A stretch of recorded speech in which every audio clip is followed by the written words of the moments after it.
The US Secretary of State Marco Rubio said that the Russian-Ukraine war is a proxy war between nuclear powers and needs to be ended. And meanwhile, the United States is selling more arms to this region and setting up more military bases in the Philippines. So, if the proxy war in Europe needs to be ended, are you concerned that a proxy war in Asia might be launched? Thank you. Now, to our Chinese interlocutors, I shall address you collectively. And thank you for the propaganda spills disguised as questions.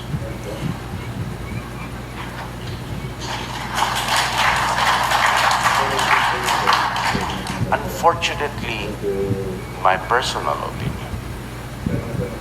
the fact that the question was asked in the way it does, it engenders a deficit of trust in China's words vis-a-vis its actions.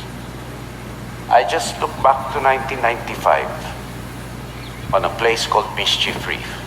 There were a few bamboo structures erected there, and China said that these were temporary havens for fisherfolk. Now you have an artificial military island, heavily militarized. China says that it has peaceful intentions.